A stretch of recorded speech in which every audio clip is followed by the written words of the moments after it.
Hello everyone, कैसे हो आप सब। एक बार पुनः स्वागत है आप सभी का हमारे अपने YouTube channel Shiv coaching classes पर। आज की इस वीडियो में हम देखेंगे class 12th biology NCERT chapter 8 में देखिए चैप्टर 8 जो हमारा है वो है मानव कल्याण में सूक्ष्म जीव। देखिए सूक्ष्म जीव का मतलब है कोई भी माइक्रो ऑर्गेनिज्म।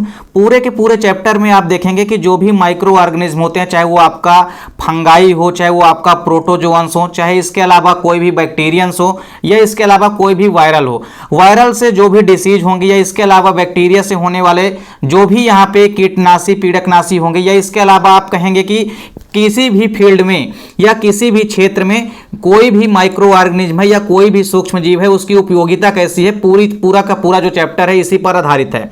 आज की इस वीडियो में यहाँ पे हम दो इंपॉर्टेंट क्वेश्चन देखने वाले हैं। पहला जो प्रश्न है वो ये है कि एलएसडी क्या होता है। ये क्वेश्चन कई बार आपके एग्जाम में पूछा भी गया है। एलएसडी क्या होता है, इसका स्रोत क्या होता है, और एलएसडी के क्या क्या दुष्प्रभाव हो सकते हैं, यानी क्या क्या इसके इफेक्ट हो सकते हैं, ये भी हम आपको साथ ही साथ कवर कराएंगे। साथ ही साथ दूसरा प्रश्न हम देखेंगे कि जो जैव उर्वरक होते हैं ये किस प्रकार से मृदा की उर्वरता को बढ़ाते हैं। चलिए पहला प्रश्न देखते हैं, जो एलएसडी है ये क्या है। एलएसडी की यदि हम बात करते हैं तो सबसे पहले तो इसका फुल फॉर्म देखते हैं। एलएसडी का पूरा नाम होता है लाइसर्जिक एसिड डाईएथिल एमाइड। तो ये एलएसडी का पूरा नाम होता है lysergic acid diethyl amide. LSD की यदि हम बात करते हैं तो यह एक प्रकार का हल्का नशीला पदार्थ होता है, यानी यह एक प्रकार का नशीला पदार्थ होता है। व्यसन या एडिक्शन की भांति कार्य करता है, जो कि मस्तिष्क पर अस्थायी रूप से असर डालता है। यानी इसका जो मेन इफेक्ट होता है या प्रभाव होता है वो कहां पर होता है, ब्रेन पर होता है और मस्तिष्क पर होता है। डायरेक्टली ये इफेक्ट नहीं करता है, इनडायरेक्टली रूप से ये मस्तिष्क पर अटैक करता है।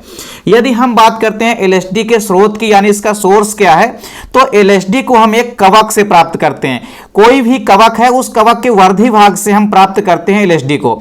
तो एलएसडी को जिस कवक से हम प्राप्त करते हैं उस कवक का नाम है क्लेविसेप्स पर्प्यूरिया।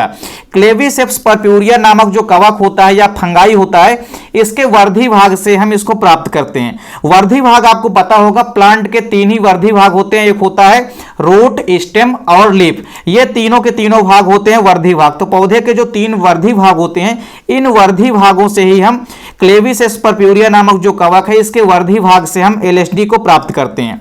थोड़ा सा यहां पे आपको समझना पड़ेगा कि पौधे पर ये बेसिकली उत्पन्न करते हैं रोग। तो कोई भी एलएसडी जो है एनिमल्स के अंदर, तो हमने क्या बताया आपको कि ये मस्तिष्क पर प्रभाव डालते हैं, लेकिन प्लांट में यदि हम बात करें तो प्लांट में भी ये इफेक्ट डालते हैं। ये पौधों पर भी रोग उत्पन्न कर देते हैं।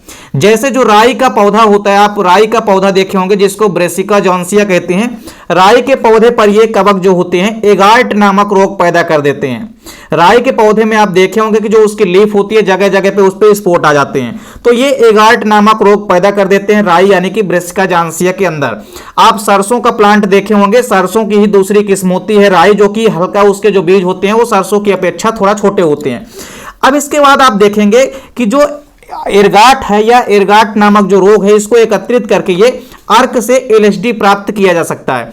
जो एरगाट नामक रोग पैदा होता है उसमें आप देखेंगे तो पाएंगे कि एलएसडी की मात्रा मौजूद होती है। यानी हम ये कह सकते हैं कि एलएसडी ही एरगाट नामक रोग पैदा करता है। तो एलएसडी यदि पौधों में हो जाता है तो एरगाट नामक रोग पैदा करता है।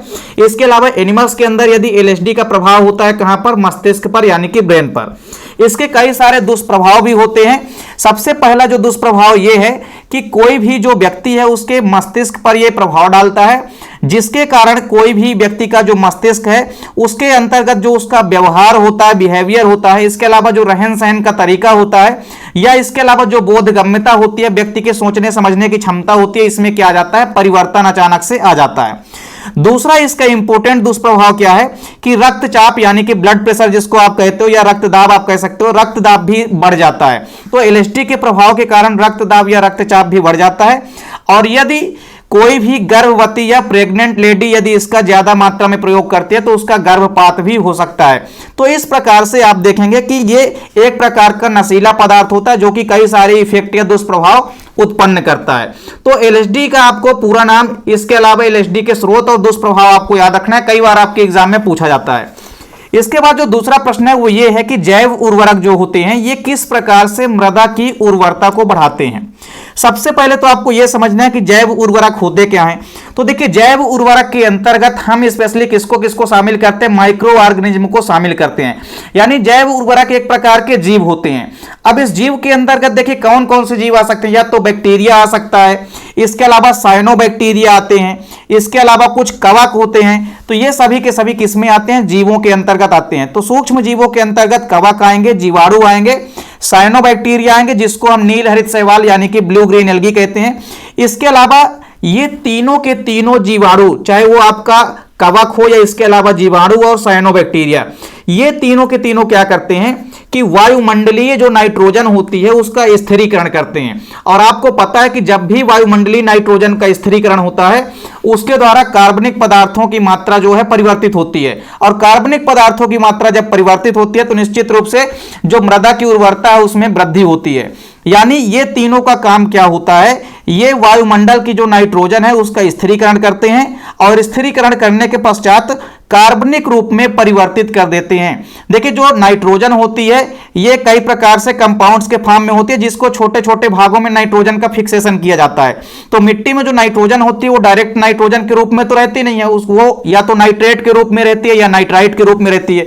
उसको छोटे छोटे नाइट्रोजन में किया जाता है कन्वर्ट, यानी कि उसका फिक्सेशन किया जाता है। तो कुछ जीवाणु क्या करते हैं, जैसे एजोस्पाइरिलम हो गया, इसके अलावा जो एजोटोबैक्टर होता है ये वायुमंडलीय नाइट्रोजन का स्थिरीकरण करते हैं। तो दो ऐसे एग्जाम्पल हैं जो कि प्रमुख रूप से नाइट्रोजन का स्थिरीकरण करने वाले बैक्टीरिया होते हैं।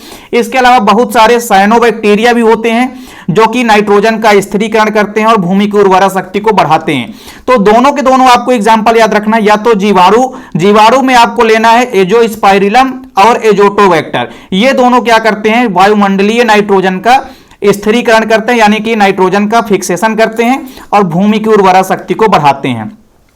इसके अलावा धान के खेत में स्पेशली यदि हम बात करें तो इसमें साइनोबैक्टीरिया महत्वपूर्ण भूमिका निभाता है। साइनोबैक्टीरिया क्या करता है, यह भी नाइट्रोजन का फिक्सेशन करता है और कार्बनिक पदार्थों में परिवर्तित कर देता है किसी प्रकार से नाइट्रोजन युक्त कंपाउंड को, और इस प्रकार से मृदा की उर्वरता जो है इसमें वृद्धि हो जाती है। इसके अलावा जो नील हरित शैवाल होते हैं जिसको कि साइनोबैक्टीरिया भी कहते हैं, ये भी मृदा में कार्बनिक पदार्थों की मात्रा को बढ़ा देते हैं। तो जैसे जैसे मृदा में कार्बनिक पदार्थों की मात्रा बढ़ती है वैसे वैसे मृदा की उर्वरता भी बढ़ती जाती है। तो इस प्रकार से कोई भी जैव उर्वरक जो होते हैं, क्योंकि जैव उर्वरक सूक्ष्म जीव होते हैं और सूक्ष्म जीवों का काम होता है नाइट्रोजन का स्थिरीकरण करना, और ये नाइट्रोजन का स्थिरीकरण करके भूमि की उर्वरा शक्ति को बढ़ा देते हैं। तो इस प्रकार से ये क्वेश्चन भी काफी इंपॉर्टेंट है, इसको भी आपको अच्छे से तैयार करना है। उम्मीद करता हूं वीडियो पसंद आई होगी। वीडियो अच्छी लगे तो लाइक कमेंट जरूर कीजिए, साथ ही साथ दोस्तों के बीच ज्यादा से ज्यादा वीडियो को शेयर कीजिए। चैनल पे नए हैं तो चैनल को सब्सक्राइब जरूर कर लें, साथ ही साथ बेल आइकन प्रेस कर लीजिए।